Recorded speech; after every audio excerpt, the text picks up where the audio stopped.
नमस्ते दोस्तों। आज सुनिए, तुम एक अधूरे मर्द हो। रोहिणी और नमित की शादी को 10 साल पूरे होने को थे। दाम्पत्य के इस मोड़ पर रोहिणी द्वारा तलाक के लिए अर्जी देना सबको अचंभित कर रहा था। कभी तलाक नमित ही चाहता था और रोहिणी किसी भी शर्त पर उसे तलाक देने के पक्ष में नहीं थी। 2 साल तक रोहिणी की शादी के लिए लड़का तलाश करने के बाद जब नमित के पापा ने मनचाहा दहेज देने के लिए रोहिणी के पापा द्वारा हामी भरे जाने पर शादी के लिए हाँ की, तो एक बेटी के मजबूर पिता के रूप में रोहिणी के पिता रमेश बेहद खुश हुए। अपनी समझदार खुददार बेटी रोहिणी की शादी नमित के साथ करके रमेश अपनी जिम्मेदारी की इतिश्री समझकर पत्नी के साथ गंगा स्नान को निकल गए। इन सब बातों से बेखबर की उधर ससुराल में उनकी लाडली को लोगों की कैसी प्रतिक्रियाओं का सामना करना पड़ रहा है। शादी में चेहरे मोहरे पर लोगों द्वारा छिंटा कंसी तो आम बात है, लेकिन जब पति भी अपनी पत्नी के रंग रूप से संतुष्ट न हो तो पत्नी के लिए लोगों के शब्द बाणों का सामना करना बड़ा मुश्किल लगता है। रोहिणी सोच से बेहद मजबूत किस्म की लड़की थी। धीरे धीरे तानों उलाहनों को नजरअंदाज करते हुए उसने घर की जिम्मेदारी बखूबी संभाल ली थी। कुछ महीने बाद शादी के पहले शिक्षक के लिए दी गई प्रतियोगिता परीक्षा का रिजल्ट आया, जिसमें रोहिणी का चयन हुआ और रोहिणी एक शिक्षक बनने की दिशा में आगे बढ़ गई। इस खुशखबरी और रोहिणी के अच्छे व्यवहार से उसके प्रति घर वालों का नजरिया बदलने लगा था। नमित भी अब रोहिणी से खुश रहने लगा था। पैसा अपने अंदर किसी के प्रति किसी का नजरिया बदलवाने का खूबसूरत मधार रखता है। यही अब उस घर में दृष्टिगोचर हो रहा था। शादी के 5 साल पूरे होने को थे और रोहिणी की गोद अभी तक सूनी थी।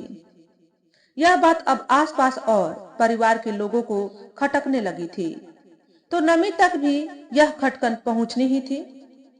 शुरू में नमित ने माँ को समझाने की कोशिश की, पर दादी शब्द सुनने की उम्मीद ने एक बेटे के समझाते हुए शब्दों के सामने अपना पलड़ा भारी रखा और नमित की माँ इस जिद पर अड़ी रही कि अब तो उन्हें एक पोता चाहिए ही चाहिए। आखिर कब तक? कहते हैं कि अगर किसी बात को बार बार सुनाया जाए तो वही बात हमारे लिए सच्चाई सी बन जाती है। ठीक उसी तरह लोगों के द्वारा रोहिणी के मां न बनने की बात सुनते सुनते नमित को लगने लगा कि अब रोहिणी को मां बनना ही चाहिए और उसके दिमाग पर भी पिता बनने की ख्वाहिश गहराई से हावी होने लगी। उसने रोहिणी से बात की और उसे चेकअप के लिए ले गया। रोहिणी की रिपोर्ट नॉर्मल आई। इसके बावजूद काफी कोशिश के बाद भी वह पिता नहीं बन सका।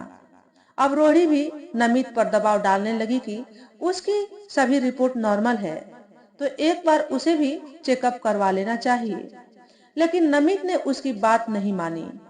वह अपना चेकअप नहीं करवाना चाहता था, क्योंकि उसके अनुसार उसमें कोई कमी हो ही नहीं सकती थी। माँ चाहती थी कि नमित रोहिणी को तलाक देकर दूसरी शादी कर ले। वह खुलकर तो माँ की बात का समर्थन नहीं कर रहा था, पर उसके अंतर्मन को कहीं न कहीं अपनी माँ का कहना सही लग रहा था। एक पति पर पिता बनने की ख्वाहिश पूरी तरह हावी हो चुकी थी। धीरे धीरे उम्मीद की किरण लुप्त सी होने लगी थी। अब उस घर में सब चुपचाप से रहने लगे थे। खासकर रोहिणी के प्रति सभी का व्यवहार कटा कटा सा था। घर वालों के रूखे व्यवहार ने रोहिणी को भी काफी चिड़चिड़ा बना दिया था। एक दिन नमित ने रोहिणी को समझाने की कोशिश की।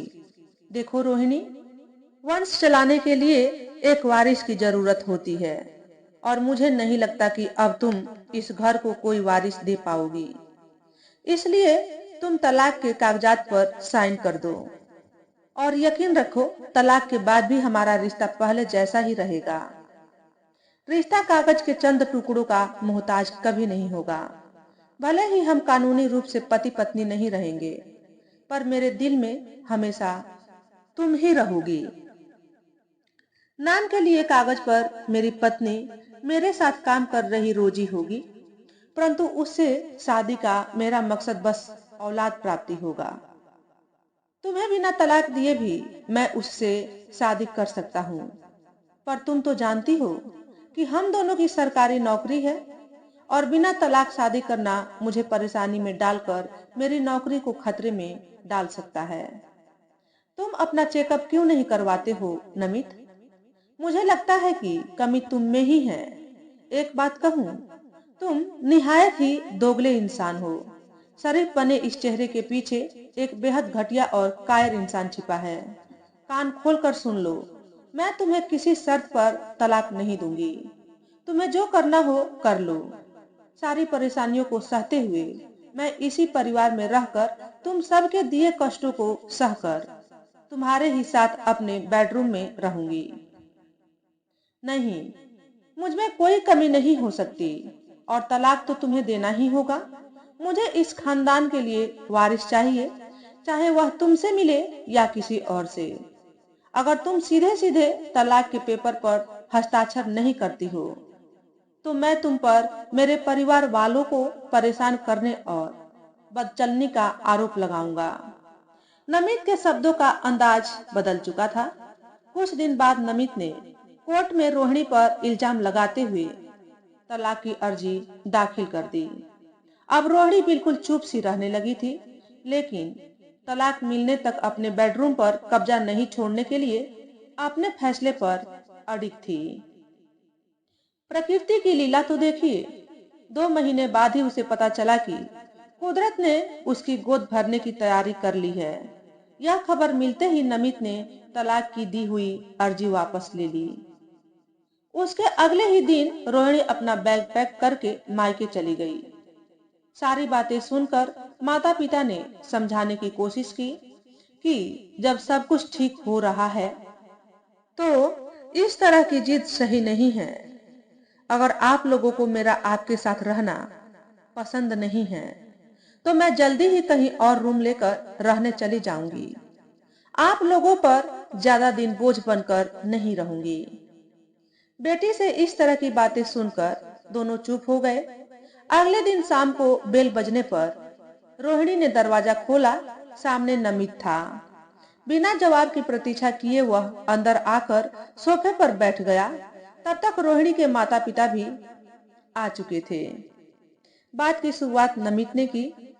रोहिणी, भगवान ने हमारी सुन ली और हमारी गोद में जल्दी ही एक खूबसूरत उपहार देने वाले हैं। तो तुम अब यह सब क्यों कर रही हो? जब मैंने तुम्हें तलाक देना चाहा था तब तो तुम किसी भी शर्त पर तलाक देने को तैयार नहीं थी। फिर अब क्या हुआ? अब जब सब कुछ सही हो रहा है, सब ठीक होने जा रहा है, तो इस तरह की जिद का क्या औचित्य? नमित, तुम्हें क्या लगता है यह बच्चा तुम्हारा है? तो मैं तुम्हें यह साफ साफ बता दूं कि यह बच्चा तुम्हारा नहीं, मेरे कलीग सुभाष का है, जो इस तलाक के बाद जल्दी ही मुझसे शादी करने वाला है। तुमने मुझ पर चरित्रहीनता के झूठे आरोप लगाए थे ना? मैंने तुम्हारे लगाए हर उन आरोपों को सच करके दिखा दिया और साथ ही यह भी दिखा दिया कि मुझ में कोई कमी नहीं। कमी तुम में है। तुम एक अधूरे मर्द हो जो अपनी कमी से अपनी कुंठा अब तक अपनी पत्नी पर उड़ेलते रहे। विश्वास न हो तो जाकर अपना चेकअप करवाओ और फिर जितनी चाहे उतनी शादी करो। तुम्हारे घर में तुम्हारी माँ और बहन द्वारा दिए गए उन सारे जख्मों को मैं भुला देती, अगर बस तुमने मेरा साथ दिया होता। औरत को बच्चे पैदा करने की मशीन मानने वाले तुम जैसे मर्द मेरे तलाक नहीं देने के उस फैसले को मेरी एक अदद छत पाने की लालसा समझते रहे और मैं उसी छत के नीचे रहकर अपने ऊपर होते अत्याचारों की आंच पर तपती चली गई, अंदर से मजबूत होती चली गई।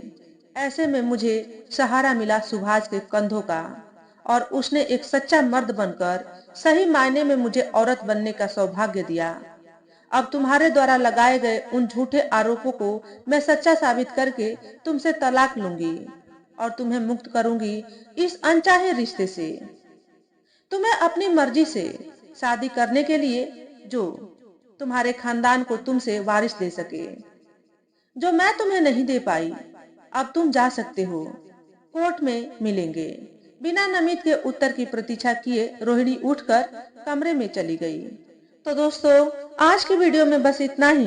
अगर हमारे द्वारा बताई गई कहानी थोड़ी सी भी अच्छी लगी हो तो वीडियो को लाइक और शेयर करें। चैनल पर पहली बार आए हो तो चैनल को सब्सक्राइब करके बेल नोटिफिकेशन को ऑल पर सेट कर लें, ताकि आपको ऐसे ही अच्छे अच्छे वीडियो देखने को मिले। हमेशा खुश रहें, हमेशा स्वस्थ रहें। वीडियो देखने के लिए आपका बहुत बहुत धन्यवाद।